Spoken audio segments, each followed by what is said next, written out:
여러분 안녕하십니까? 힐링 토크 회복 플러스의 하근수 목사입니다. 안녕하세요. 이지입니다. 목사님, 네. 요즘은 참 사람을 직접 만나서 이야기할 수 없는 비대면 시기이긴 하지만요. 그렇죠. 우리가 흔히들 얘기할 때 중요한 건 만나서 얘기해. 중요한 건 얼굴 보고 얘기하자. 이런 말 참 많이 했거든요. 예. 그러면요. 네. 지금 어쩔 수 없이 비대면으로 얘기하고 대화하지만 맞아요. 사실상 만나서 얼굴을 봐야 네. 표정도 느끼고 그렇죠.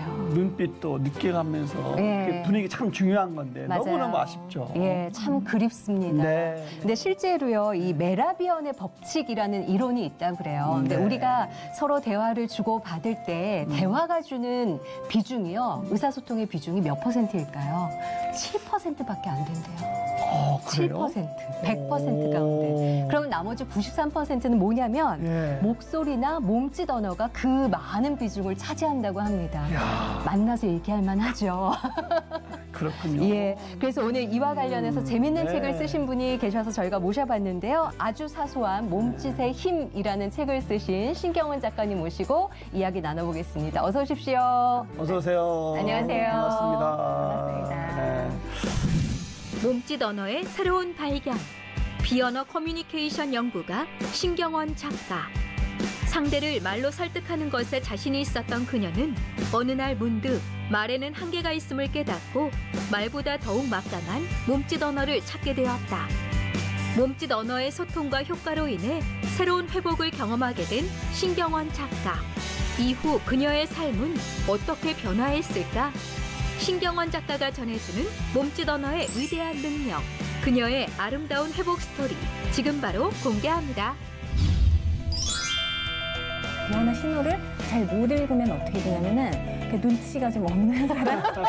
손을 이렇게 손바닥을 보여주면 뭐냐면 이건 열린 신호거든요. 기도가 안 나오는 거예요. 제가 그렇게 아프면 기도가 나올 만하잖아요. 우리 아들을 너무 하나님한테 보여주고 싶은 거예요. 근데 그게 가기까지가 아들 출산하고 한 몇 개월이 걸린 것 같아요.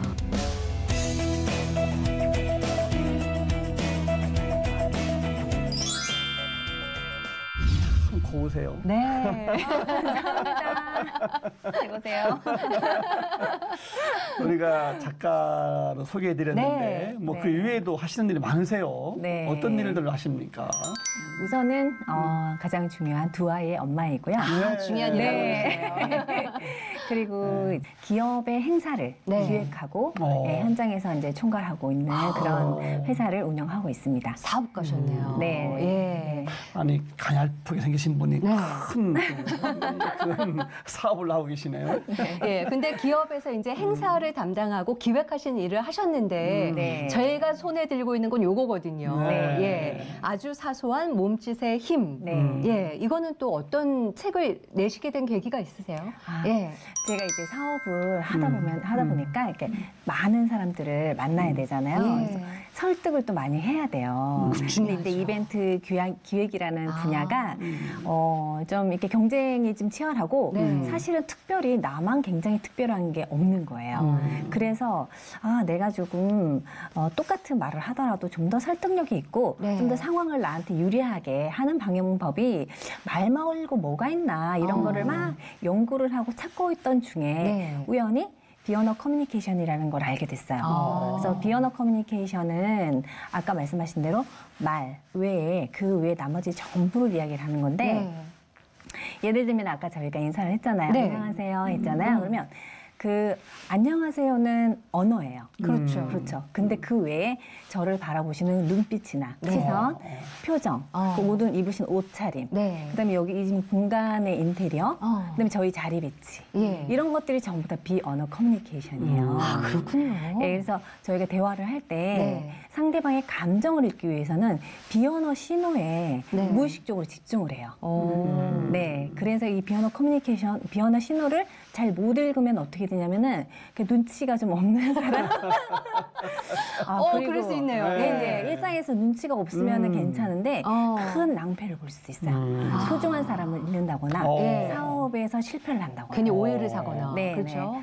이걸 아는 안경을 딱 쓰고 나면 다 보이는 거죠. 근데 이걸 안경을 대부분은 이제 잘 모르는 상태에서 예. 듣고 있으면 도대체 무슨 말을 하는 거야? 저 사람 속마음은 뭐야? 진이가 뭐야? 네, 이렇게 진이가 뭐야? 이런 아니면 뭐 예. 오해를 하고 저 사람 마음은 이거야 이러면서 굉장히 이제 잘못된 길로 가게 될 수 있는 예. 그런 겁니다. 지금 시청하시는 분들이 네. 이해는 하면서도 네. 이게 이게 뭐지 하는 분들 있을 것 같아요. 우리가 네. 이렇게 흔히 말할 때 뭐 바디랑게지 네. 그렇게 이해하면 되나요? 그 비언어 커뮤니케이션이라는 거는 굉장히 이제 범위가 좀 더 넓고요. 바디랭귀지는 그 안에 한 부분이에요. 한 부분밖에 안 돼요. 네, 한 바디랭귀지가. 부분이에요. 그래서 그러니까 비언어 커뮤니케이션을 제가 이제 연구를 하다 보니까 네. 한 5가지 종류로 구분을 할 수가 있겠더라고요. 하나가 이제 쉽게 말하는 몸짓 언어. 이게 바로 바디랭귀지예요. 네. 동작이나 표정이나 신호, 발짓, 이렇게 몸의 방향 예. 이런 것들이고 그다음에 외모 언어. 예, 외모, 얼굴 생김새, 네. 키, 예. 네, 이런 옷차림 이런 게 이제 또 하나의 언어가 돼요. 그 다음에는 이제 말투 언어, 말투. 예, 목소리, 네, 그 다음에 말의 속도 이런 예. 것들, 예. 그런 것들이 또 하나의 이제 비언어 커뮤니케이션 안에 포함이 되고 네. 그 다음이 행동이에요. 행동은 습관. 매너 이런 것들이거든요. 그러니까 불평하는 습관. 네. 그다음에 핸드폰을 보는 습관 이런 것들. 네, 그다음이 이제 공간 언어인데요. 네. 이 공간 언어가 참 재밌어요. 공간 언어가 아까 말씀드린 어떤 자리 배치라든가 여기 이제 인테리어라든가 네. 뭐 이런 것들도 포함이 되는데 사람의 개인의 공간이 있어요. 그래서 우리 사람마다 다 이렇게 투명 풍선을 이렇게 하나씩 쓰고 있거든요. 그래서 이 투명 풍선 안에는 아무나 쉽게 들어오지 못하게 하는 공간이 있어요. 나만의 공간. 나만의 공간이. 이걸 대화의 거리라고 또 하는데요. 예를 들면 저희가 이제 적당한 거리를 두고 대화를 하고 있잖아요. 근데 만약에 저랑 이렇게 바로 앞에 여기 계신다 두 분이 그럼 저희 굉장히 불편하겠죠. 처음 뵈는 서로 민망하죠. 네.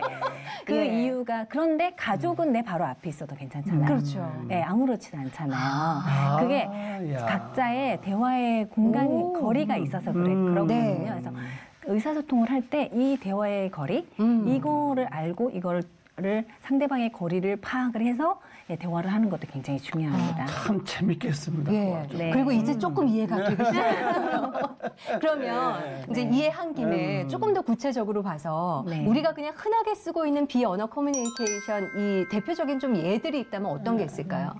뭐 악수? 네, 악수도 있고. 네. 근데 요즘 같은 경우는 사실 악수가 이렇게 처음 만난 사람이나 아니면 가까운 사람이더라도 가장 친밀하게 인사를 할 수 네. 있는 인사법이거든요. 악수를 딱 하면 이렇게 스킨십이 딱 되잖아요. 신체 접촉이 되는데 이건 굉장히 무의식적으로 서로를 연결하게 돼요. 그런데 이제 그 악수를 정확한 방법으로 잘하면 굉장히 긍정적인 신호가 되지만 네. 잘못된 방법으로 하면은 이거는 악수를 통해서 개인이 오히려 더 불쾌하게 되는 거죠. 힘을 네. 과시하시는 분들이 간혹 계세요. 네, 맞습니다. 그리고 손장난을 좀 한다던가. 네. 근데 목사님들이 네. 악수를 굉장히 많이 하시잖아요. 네. 그런데 좀 연륜이 있으신 목사님들은요. 굉장히 공통적인 게 악력이라고 손의 힘이요. 굉장히 편안하세요. 그분들은. 그러니까 네. 자신도 모르게 훈련이 된 거죠. 오랜 연습 끝에. 근데 이제 처음 얼마 되시지 않으신 어떤 목회자분들이나 이렇게 네. 열정이 많으시고 네. 만나는 성도들이 다 새로 반갑잖아요. 일을 시작하신 예, 분이거나 막 뭐. 반갑잖아요. 예. 그러면 두 손으로 텁텁 한다던가, 예, 아니면 손에 힘으로 팍 줘서 막 흔들다던가 예, 예. 이런 있는데 하시는 분들은 굉장히 기쁨이 넘치지만 받는 분들은 굉장히 불편함이 넘치죠. 그렇죠. 네. 이제 듣고 보니까 네. 좀 그렇겠다 네. 싶어요. 그렇구나. 네. 그리고 정말, 이제 네. 그리고 요즘처럼 이렇게 악수를 지금은 조금 하기가 불편한 악수도 못해요, 네네 요즘. 그런 시기잖아요. 예. 그럴 때는 이걸 대체할 만한 게 있어요. 이거는 근데 목사님들 같은 경우는 무의식적으로 이걸 또 하세요. 모르고 뭐죠? 그냥 하시는 거예요. 어떡하냐. 왜냐면 팔꿈치나 네. 손등을 살짝 스치듯이 터치를 하는 거예요. 아. 근데 이거가 악수를 한 만큼 네. 친밀감을 형성을 합니다. 그래서 어떤 식으로? 그냥 이렇게 살짝 이렇게 네. 예. 아니면 손동 네 안녕하세요 이렇게 한다든가 요렇게? 아주 살짝 요렇게? 네네 아. 왜냐하면 김 집사. 네 이렇게? 맞아요 네 이거군요. 이거는 예. 이렇게 받는 사람은 의식을 전혀 못해요 왜냐면 이걸 건드렸는지 안 건드렸는지도 모르고 그런데 그 무의식적으로 친밀감이 형성이 되는 거예요. 네. 그리고 이제 사실 일상에서 가장 저희가 많이 주고받는 신호가 표정과 눈빛이에요. 저는 초등학교 제가 한 두 분의 선생님이 계셨어요. 네. 제 인생에 굉장히 큰 영향을 미친 선생님이신데 한 분은 초등학교 5학년 때 선생님이신데요. 네. 제가 초등학교 5학년 때까지 정말 말수도 적고 소심하고 굉장히 소극적인 그런 학생이었어요. 그러셨었어요? 예, 그랬었습니다. 그랬었는데 네. 이 선생님이 정말 그렇게 눈에 띄지 않는 저를 정말 무한한 사랑을 주시는 거예요. 그래서 그 선생님의 사랑을 받고 제가 굉장히 밝은 아이로 바뀌었어요. 제 생애 첫 번째 이제 네. 터닝 포인트가 된 거죠. 오. 그런데 이제 고등학교 때 또 다른 선생님을 만났는데 네. 이분은 저를 보면서 제 공부 말고 뭐 다른 거 관심 있나 이러면서 자꾸 제 학업 성적이랑 제 사생활을 관심을 막 가지시는 거예요. 예. 그러면서 저한테 부정적인 신호, 그러니까 불신의 신호를 많이 주셨어요. 어머. 근데 그거는 말로는 안 하시죠, 선생님들이. 네. 한 첫 번째 선생님도 저한테 난 널 사랑해라고 말씀하신 적이 없으시고 두 번째 선생님도 저한테 난 너가 좀 안 믿어진다 이런 말씀을 하신 적이 없으세요. 선생님들은 똑같이 네. 애정 어린 말씀들을 하시잖아요. 네. 하지만 보내지는 신호는 표정과 눈빛과 말투를 통해서 보내지는데 그 두 번째 선생님 덕분에 저는 아주 학생이 할 수 있는 최고의 소심한 반항을 했어요. 어떤 공부를 거? 안 했죠. 반항심에 의해서. 반항심에 예, 예. 기분이 나쁘잖아요. 나를 예. 의심해. 어. 그래서 또 제 인생의 터닝 포인트가 또 생겼습니다. 그래서 제가 이제 몸짓 언어를 공부를 하다 보니까 내가 이 몸짓 언어, 비언어 신호를 통해서 내 인생이 이렇게 흘러왔구나. 네. 이런 영향을 주고 받았구나. 그걸 알게 된 거죠. 그래서 이게 몸짓 언어는 이렇게 사회 지도자층, 목사님 같은 분들, 네. 아니면 학부모, 그다음에 선생님 이런 분들은 반드시 정확하게 이해를 하고 네. 자신의 신호를 좀 이렇게 긍정적인 신호를 주면서 꿈나무들을 이렇게 잘 키우고 이게 네. 사회적인 영향력을 미쳐야 되지 않을까 그런 생각이 듭니다. 어떻게 보면 이 책의 필독서가 될 수 있겠네요. 한 10년 전에 만났더라면 좋았을 거. 지금도 안 늦었습니다, 예, 좀 공감이 가요. 예. 정말 그 말로 표현하는 것이 전부가 아니잖아요. 네. 그렇죠. 눈빛, 네. 표정태도 네. 얼마나 이걸 가지고 더 많은 감정을 실어서 네. 표현할 수도 있고 네. 참 너무 경을 배웠는데 네. 작가님도 네. 몸짓 언어를 통해서 삶의 전환점들이 많이 있으셨다고 아까도 좀 말씀하셨는데 네. 사실은 제가 처음에 시작할 때는 그러니까 몸짓 언어를 연구를 한 것은 제 일에 도움이 되고자 어떻게 보면 사회적으로 좀 더 많은 것을 네. 얻고자 이걸 연구를 시작을 했는데 참 재밌는 게 이걸 연구를 하다 보니까 내 개인의 삶, 가족관계 여기에서 활용이 많이 되는 거예요. 그래서 그런데 이제 이걸 연구하고 있을 당시에 제가 상황이 어땠었냐면은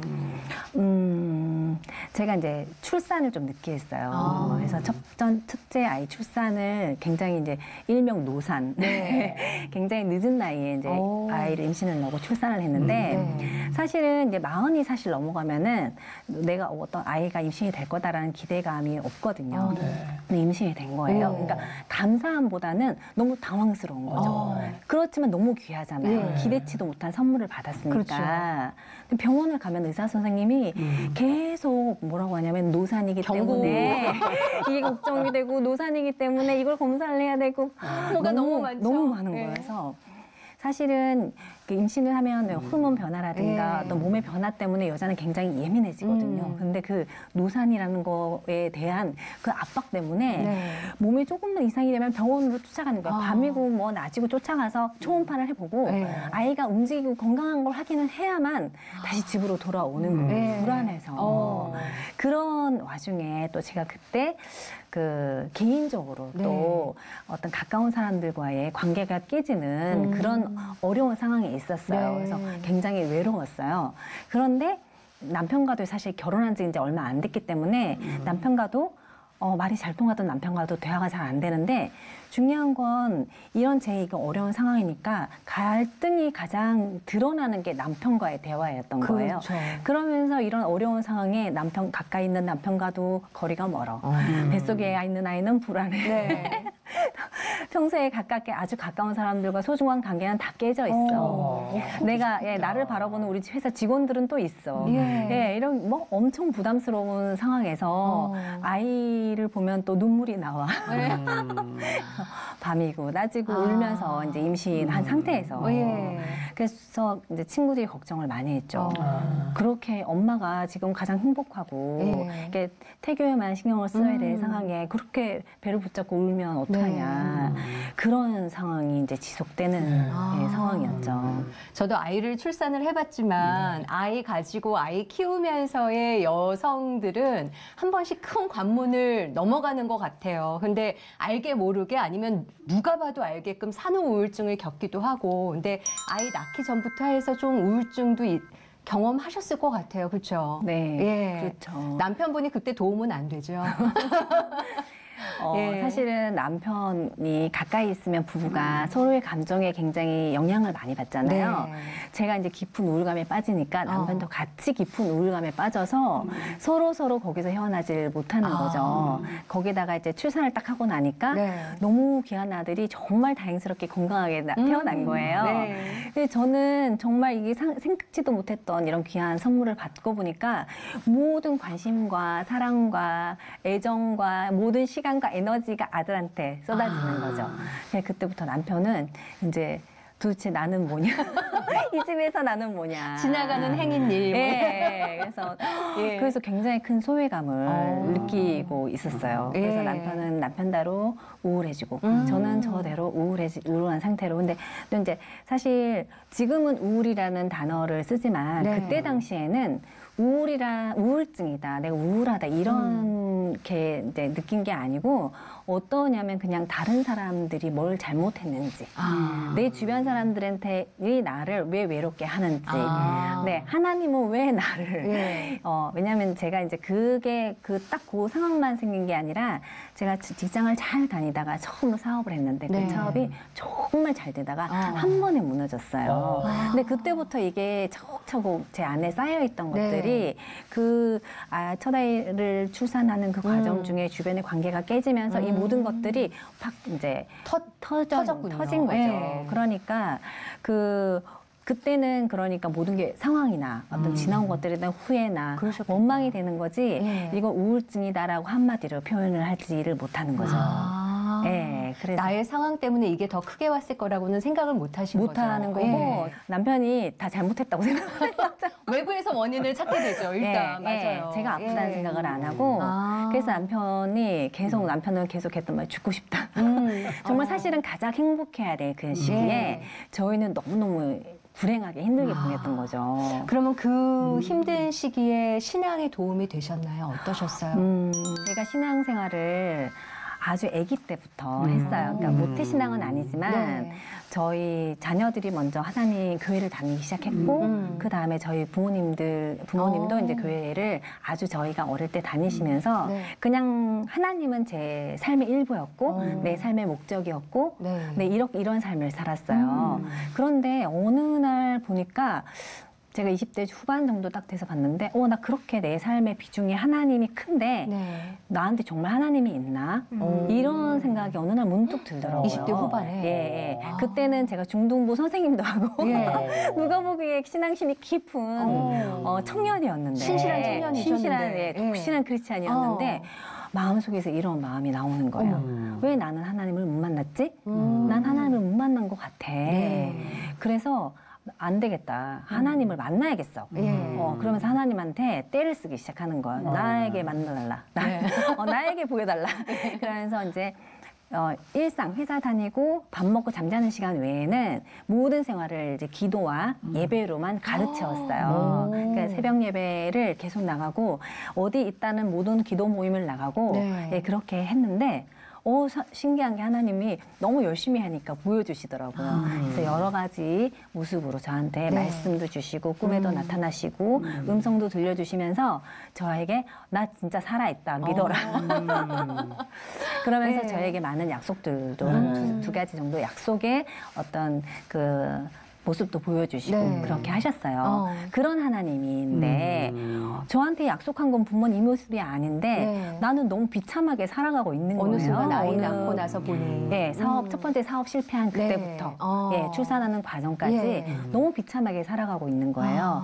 그래서 또 하나님을 원망하죠. 하나님 약속한 건 어디 갔나요? 예. 도대체 그러면서 이제 기도의 문이 일이 막혔어요. 기도를 안 하게 되더라고요. 예배를 못 갔어요. 왜냐하면 네. 가슴이 내가 그렇게 믿었던 하나님이 날 외면했네? 이게 너무 그러니까 예배를 가는 게 너무 고통스러운 거예요. 그래서 임신했을 때 출산하고 이제 첫째 아이 출산하고 나서는 예배를 못 갔어요. 네. 마음이 정말 너무 찢어지게 아프더라고요. 사실은 내가 좋은 사람이 있으면 내가 사랑하는 사람한테 보여주고 싶잖아요. 네.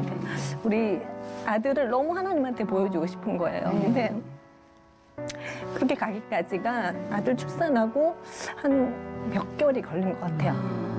그래서 아들이랑 같이 이제 예배를 드리러 가니까 너무 좋은데 아직도 마음이 하나님한테 서운한 게 너무 많은 거예요. 네, 내 인생은 왜 하나님이 약속하신 대로 이렇게 꽃길을 안 주시나 그러면서 마음이 너무 아픈 상태가 계속이 됐죠. 그러는 중에 이제 또 둘째를 임신을 하게 됐어요. 그래서 둘째 임신 때는 또 하나님 또 뭐가 또 훈련이 됐냐면 육체적인 고통을 훈련하는 시간을 또 가졌어요. 그래서 결국은 남편이 병원을 데려갔는데 제가 그때 알았죠. 아, 내가 우울증이구나. 이것 때문에 더 힘들었구나. 내가 우울증이구나. 하지만 그 우울증이라고 해서 다른 사람 원망이나 탓이 딱 멈춰지진 않거든요. 하지만 우울증을 내가 약 먹지 않고 이겨내 보리라 해서 제 나름대로 책 많이 보고 이렇게 막 노력을 해서 우울증은 한 1년 정도 만에 많이 좋아졌어요. 병원에서는 한 4년 걸린다고 하더라고요. 근데 한 1년 만에 깊은 우울증에서 빠져나오는 건 제가 해냈어요. 근데 그러면서 이제 둘째가 임신이 됐는데 너무 소중한 첫째 아들이 있잖아요. 배가 이렇게 불러오는데도 계속 이 아이를 아는 거예요. 그러다가 이제 허리 디스크가 온 거예요.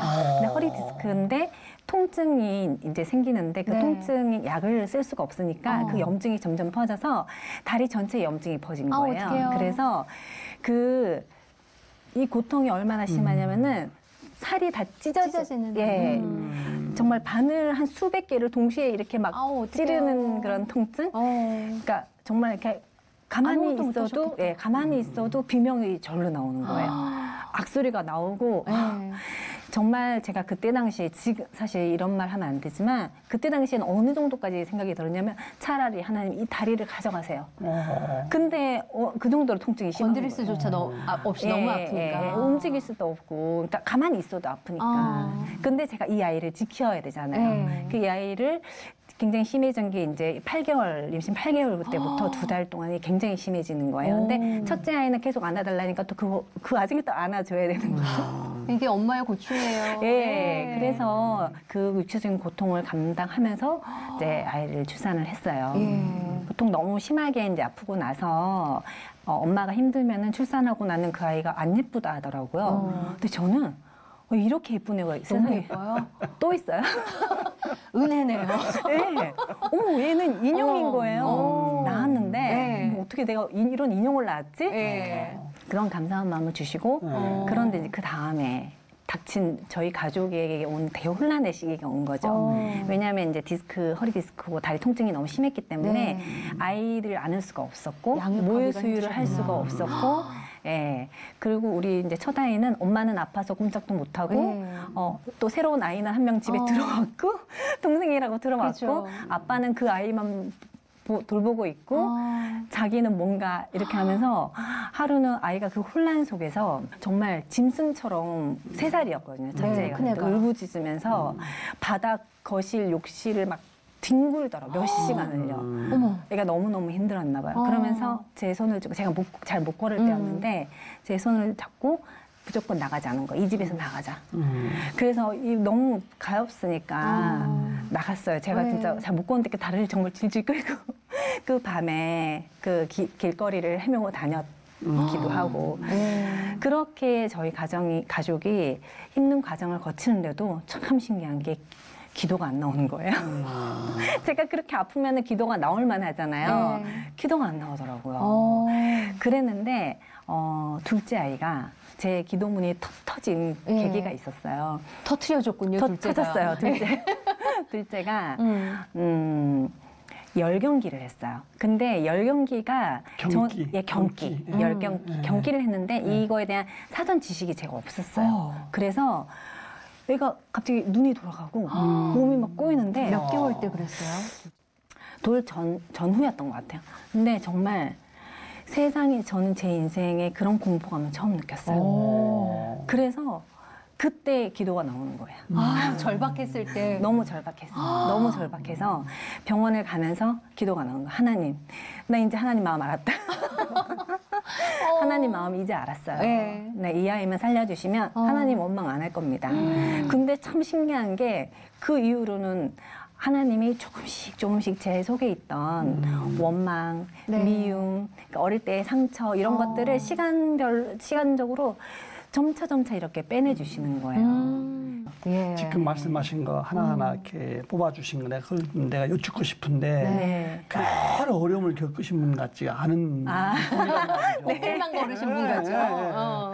네. 정말 그런 어떤 침체기에 빠지면 스스로 이렇게 빠져나기가 참 어렵거든요. 네. 어떻게 회복을 이렇게 나가셨는지. 사실은 가장 컸던 건 그거 같아요. 이제 지금에 와서야 하나님이 나에게 이런 걸 주셨구나라고 네. 느꼈지만 그때 당시에는 내 마음을 추스리는 것이 쉽지가 않잖아요. 그렇죠. 그러면은 어떻게 하냐면은 저 같은 경우는 그냥 행동을 먼저 했어요. 예를 들면 이런 거예요. 제가 우울에 굉장히 깊이 빠져 있을 네. 때 자세히 제가 들여다보고 책도 보고 이러다 보니까 우울에 가장 힘든 게 뭐냐면 나쁜 감정이거든요. 그래서 그 감정을 빼야 되는구나. 근데 그 감정을 제가 이렇게 어떻게 뺄까 하다가 이제 메모를 했어요. 상자를 만들어서 나쁜 감정 상자, 네. 좋은 감정 상자 이렇게 해가지고 거기에다가 나쁜 감정을 막 쓰는 거예요. 네. 왜냐면 남편 욕도 막 쓰고요. 남편한테 보이면 큰일 날 상자였네요. 네, 막 쓰고. 근데 그리고 막 하나님에 대한 뭐 원망도 막 쓰는 거예요. 막 썼어요, 진짜. 네. 생각날 때마다, 그러니까 화장대에 올려놓고 생각날 때마다 쓰는 거예요. 꽤 큰 통이었겠네요. 그래, 근데 그건 핵심은 뭐냐면 그건 찢어서 버리는 거죠. 그렇죠. 안 네. 찢으면 큰일 나죠. 그래. 네. 그 대신 찢으면서 제 마음도 같이 찢어지는 거예요. 없어지는 거예요. 저는 놀라운 경험을 한 거예요. 그래서 해소가 내 되는군요. 감정을 뺐어요. 그리고 좋은 감정은 쓰면서 그 차곡차곡 모았어요. 그 상자에. 그리고 이제 그거는 꺼내서 가끔 한 번씩 보는 거예요.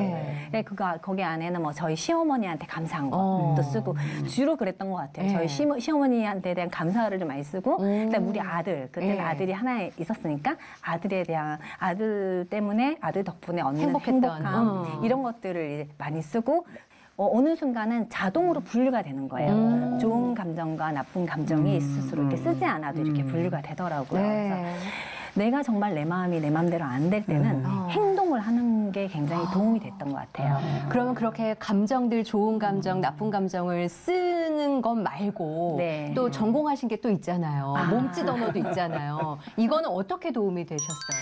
사실은 이렇게 어려운 과정을 쭉 거치면 이제 부부가 두 가지인 것 같아요. 그 서로 아픔을 같이 하고 그러면서 서로 굉장히 서로 하나가 되는 네. 정말 아름다운 그런 한 형태가 있고 서로 굉장히 어려운 과정을 거치면서 정말 서로 미워하고 왼수가 갈등하고 다투고 예, 이러는 모습이 있는데 네. 저희 같은 경우는 대화를 멈췄어요. 왜냐하면 저는 말하는 말들이 전부 다 좋은 말이 안 나가잖아요. 마음속에 좋은 것들이 있지 않으니까. 힘드니까. 그러면 남편은 그 말을 들으면은 너무 고통스러우니까 그냥 차단을 하는 거예요. 대화가 안 되니 행복할 수가 없죠. 행복을 나눌 수도 없고. 그때 제가 이때 한참 이렇게 이 몸짓 언어를 연구하고 있을 때였거든요. 근데 어떻게 하면 내가 이걸로 돈을 많이 벌지. 어떻게 하면 사업을 성공을 할까. 이거 연구를 하고 있을 때 눈빛의 힘이라는 걸 연구를 하고 있었어요. 그래서 내 눈빛의 시선을 강력한 무기로 만드는 방법 세 가지가 있다. 첫 번째는 거울을 보면서 내 눈을 집중해서 바라본다. 눈의 깊이가 깊어진다. 이거예요. 연기 연습하듯이. 예, 일종의. 맞아요. 예. 그다음에 2단계가 우리가 눈을 바라보지를 잘 못하는 사람들이 좀 많거든요. 있어요. 대화를 할 의외로. 때. 그거를 좀 벗어나 처음부터 눈을 바라보고 대화하라 이러면은 굉장히 어려워요. 그래서 2단계가 뭐냐면 그냥 눈 형태를 보는 거예요. 쌍꺼풀은 있나? 예, 눈 색깔은 뭔가 이렇게 관찰하는 거예요. 네. 그게 제가 2단계였어요. 그때만 해도 저희 남편과 저는 눈빛을 안 마주칠 때였기 때문에 예. 뭐 어차피 훈련하는 거 우리 남편 눈도 좀 보자. 그랬더니 남편 눈에 쌍꺼풀이 어떤 날은 생기더라고요. 네. 그리고 몰랐는데 눈이 커요. 오 신기하네. 몰랐어요? 네, 몰랐어요. 그래서 그런 것들을 발견을 하고 있을 때였어요. 그러던 어느 날 하루는 이제 남편과 나는 대화를 하고 싶어서 말문을 딱 열었는데 남편이 입에 지퍼가 탁 닫히는 게 보이더라고요. 그러면서 남편의 얼굴 표정이 딱 굳어지는데 평소 같으면 남편이 그 모습을 보면 화가 나면서 뭐야 내 말 무시하나? 네. 이런 생각이 이제 드는데 있죠. 그때는 제가 눈을 보고 있는 연습을 했잖아요. 입이 안 보이고 눈이 보이는 거예요. 그런데 남편 눈에서 어떤 저한테 화를 내거나 저를 비난하는 그런 눈이 아니고 눈에서 슬픔, 아픔 이런 게 느껴지는 거예요. 어머. 그래서 그때부터 어머 내가 지금까지 무슨 짓을 한 거지? 내가 이 전우를 한 이 남자한테 이 큰 내가 눈을 가진 남자한테 무슨 짓을 한 거야? 예, 그렇게 하면서 남편과의 대화를 할 때 하는 말들을 제가 바꾸기 시작한 거죠. 예. 근데 정말 보면 그렇게 해가지고 이제 몸짓 언어를 배우셨고 남편의 눈도 바라보셨고 네. 이제 효과를 보기 시작하신 거잖아요. 어떻게 좀 이렇게 전환이 되든가요, 삶이? 우선은 제가 굉장히 어릴 때 소심하고 소극적이고 그러면서 다른 사람의 어떤 시선이나 이런 걸 굉장히 많이 의식을 했어요. 그래서 특히 이제 부모님의 사랑을 받는 것에 굉장히 목말라 했어요. 그래서 제가 아까 사회적인 성취, 사회적인 성공을 향해 막 달려왔고 내가 이걸 잘하면 우리 부모님이 기뻐하시겠지, 감사하시겠지. 그건 뭐냐면은 그걸 못하면 제가 좌절하고 우리 부모님이 기뻐해드리지 못한 것에 대해서 마음의 상처를 받는 거예요. 그런데 내가 제가 이 몸짓 언어를 공부를 하고 또 우리 가족을 통해서 이렇게 훈련을 하면서 제가 가장 크게 깨달은 것은 부모님은 내가 뭘 잘해서 날 사랑하는 게 아니고 하나님도 내가 뭘 잘해서 날 사랑하는 게 아니고 나도 내가 뭘 잘해서 날 사랑하는 게 아니다. 그냥 나는 사랑받기 위해 태어난 존재고 하나님도 나한테 바라시는 거는 오로지 사랑이다. 그걸 제가 알게 된 거예요. 그래서 사실 우리 40몇 년을 교회를 다니다 보면 제일 많이 듣는 말씀이 믿음, 소망, 사랑, 구중 중에 그 중에 제일은 사랑이다. 저는 이해가 안 되는 거예요. 믿음이 최고라고 하지 않으셨나요? 왜 사랑이 최고라고 하시나요? 저는 늘 그런 의문을 가졌었거든요. 그런데 이제서야 왜 사랑이 최고다라고 하시는지 그리고 제가 육체적인 그 통증, 몸 살갗을 찢는 그 아픔을 통해서 우리 예수님은 나는 내 아이를 지키기 위해서 그 통증을 감당하고 참았는데 우리 예수님은 우리를 위해서 십자가에 못 박혀서 얼마나 아프셨을까 피를 흘리시면서 하나님을 사랑할 수밖에 없죠. 제가 그래서 하나님은 이런 과정을 통해서 제 속에 있던 아픈 어릴 때의 상처, 부모님에게 잘 보이고 싶어 했던 그런 마음 이런 것들을 다 꺼내시고요. 그 안에 뭘로 채우셨냐면 사랑. 사랑으로 채우셨는데 정말 놀라운 거는 우리 두 자녀가 있잖아요. 저에게 이 3살, 5살 개구장이들이거든요. 근데 그 아이를 그렇게 하나님의 선물처럼 이렇게 톡톡 주신 건 제가 우리 아이들한테 받는 사랑이 너무 큰 거예요. 이제 보통은 부모가 아이들을 많이 사랑한다, 내가 많이 준다 이렇게 생각을 하는데 내가 막상 엄마가 되어 보니까 우리 아이들이 나에게 주는 사랑이 너무 큰 거예요. 근데 그 사랑으로 가득 채워지니까 뭐 어떤 사회적인 성공, 사실은 사회적인 어떤 제 위치라든가 이런 것들이 뭐 부의 기준이라든가 이런 건 저는 환경이 똑같아요. 하지만 제가 그렇게 찾았던 꿈과 행복, 젖과 꿀이 흐르는 땅 그것은 어떤 그런 환경이 아니라 제 안에 사랑이 채워지면서 있다는 것을 네, 제가 알게 됐으니까 진짜를 보셨네요. 예, 너무 큰 거를 얻었죠. 네. 근데 우리가 이제 네. 말하면서 몸짓 언어가 그만큼 많은 부분을 차지한다고 말씀을 해주셨는데 사실 말로는 하얀 거짓말도 하게 되잖아요. 근데 하얀 거짓말을 들으면서도 진심일까 아닐까 하면서도 듣기 좋으면 그냥 받아들이거든요. 근데 정말 왜 싫은 감정이나 좀 나쁜 감정이나 이런 걸 티를 안 내고 싶어도 몸짓이나 눈빛이나 어딘가에서 말은 곱게 하는데 레이저를 쏘고 있다든가 말을 하면서 이렇게 넉넉히 그렇게 돼요. 이거는 숨길 수 없는 것 같아요. 예. 숨길 수 없죠. 제가 이 몸짓 언어를 그 연구를 하기 전에 네. 되게 중요한 이제 그 프레젠테이션을 한 적이 있어요. 그래서 심사위원들이 있고 네. 저는 우리 어떤 행사를 이벤트를 이렇게 기획을 했는데 경쟁사들과 발표를 해서 그 중에서 이제 저희가 심사위원들의 점수를 많이 받아야지만 네. 되는 그런 중요한 행사를 유치하기 위해서 발표를 하고 있었어요. 네. 근데 저희는 이미 그 행사를 2번이나 했었어요. 그 전에. 그랬기 때문에 저는 너무나 당연히 제가 될 줄도 알았었고 경력 회사니까. 예, 해야 될 줄 알았었고 자신 있게 이걸 하고 있었거든요. PT를 하고 있는데 그 중에 한 분이 심사위원이 한 10분 정도 되셨는데 네. 그 중에 한 분이 고개를 굉장히 많이 끄덕여 주시더라고요. 그래서 와 이분 됐구나. 무조건 됐다. 이렇게 확신을 가졌어요. 네. 그런데 저분이 고개를 끄덕이는 게 좀 많이 과하게 끄덕이시더라고요. 그래서 뭔가 계속 그게 반복이 되니까 저도 모르게 약간 불편함은 생겼어요. 그래서 네. 제가 그 PT를 좀 빨리 끝냈어요. 그렇게 하고 났는데 고비를 마셨어요. 저는 정말 깜짝 놀랐어요. 제가 거기서 떨어질 줄 몰랐거든요. 근데 나중에 알고 봤더니 그래서 이제 나중에 그 담당자를 만나고 그렇게 했는데 알고 보니까 그 고개를 심하게 끄덕이셨던 분은 저희 PT를 듣고 싶지 않으셨던 분이에요. 네. 그러니까 빨리 그냥 끝내고 끝내라. 싶어서. 그래서 고개를 끄덕이면 우리는 나 공감한다고 생각하잖아요. 네. 그런데 굉장히 빨리 끄덕이는 거는 공감이 아니라 이제 그만 좀 말해라. 그런 뜻인데 갑자기 사실은 고개를 못 끄덕이면 저도 그게 아닌데. 그랬어요. 그게 아닌데. 네. 그런데 이제 그거를 사실 빨리 그 자리에서 신호를 발견하는 게 굉장히 중요한 이유가 뭐냐면 네. 그걸 제가 알고 있었으면 그분한테 그 자리에서 질문을 했을 거예요.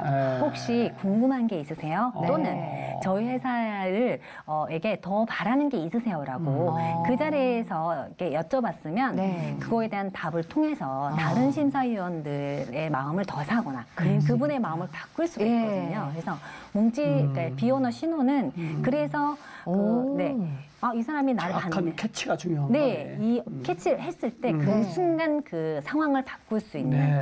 그런 신호가 되는 거거든요. 그러네요. 그래서 그러니까 우리가 요즘은 이제 가족들이랑 많이 같이 있잖아요. 네. 그런데 가족 중에 누가 심기가 불편하고 누군가가 좀 어려운 일이 있다. 이걸 가족도 모르는 경우가 많아요. 그런데 신호가 없는 게 아니에요. 네. 신호가 어떨 때 있냐면 평소와 다른 행동. 그러니까 평소에는 조금 무뚝뚝한데 갑자기 말이 많아지거나 많이 잘 웃는다. 그럼 분명히 무슨 일이 있어요.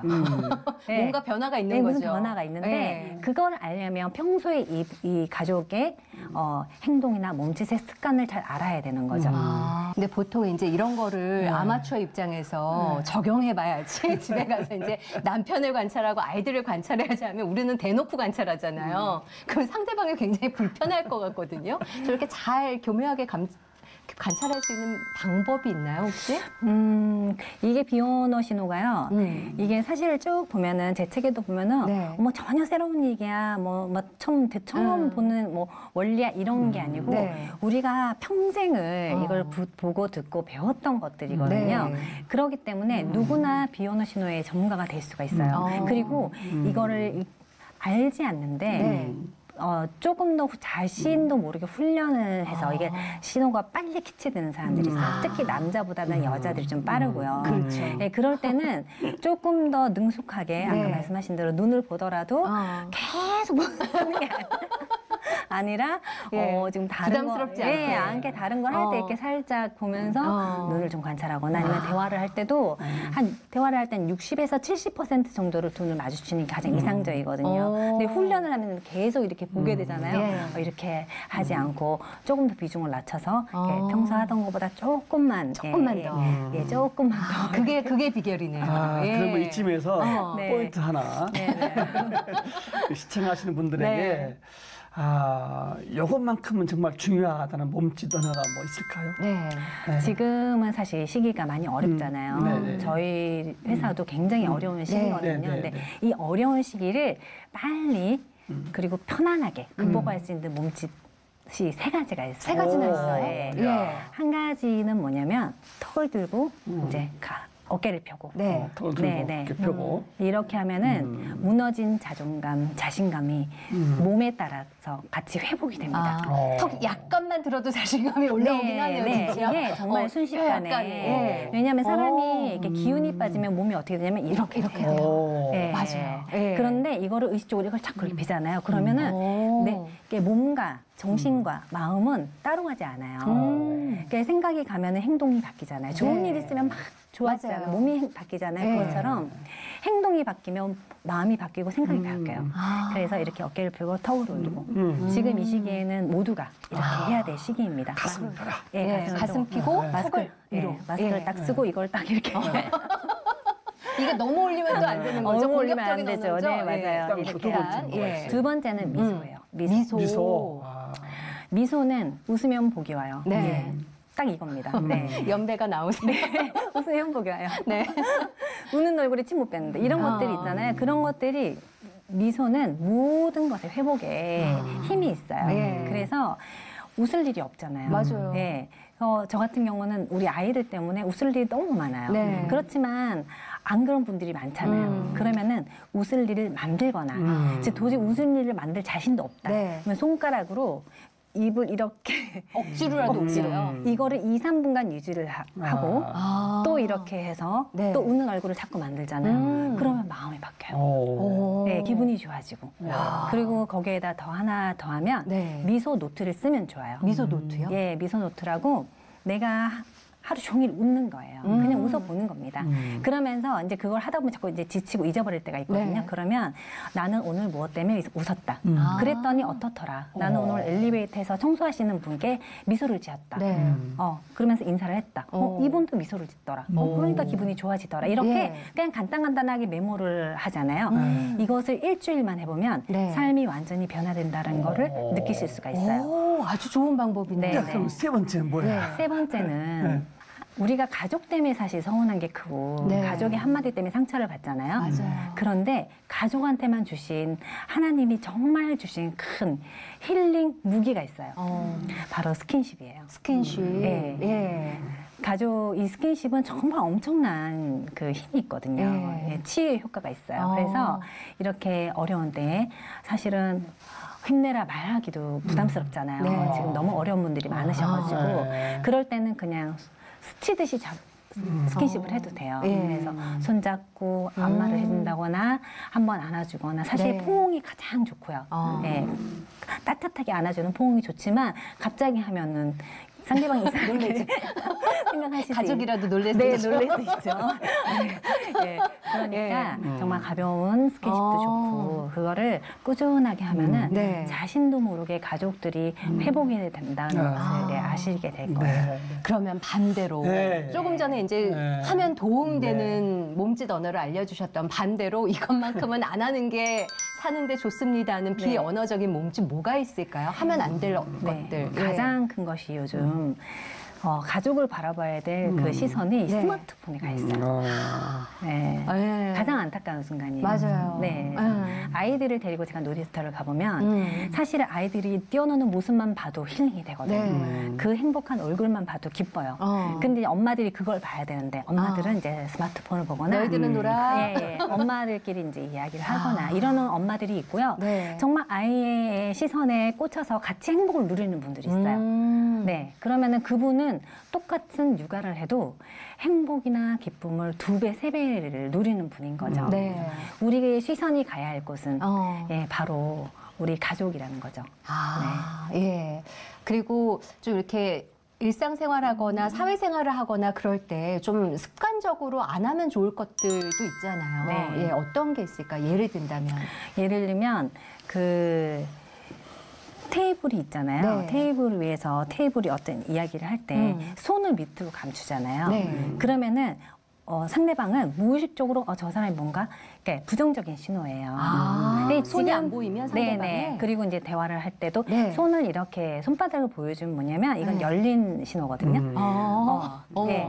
그래서 손바닥을 보여주면서 대화를 하는 게 굉장히 좋아요.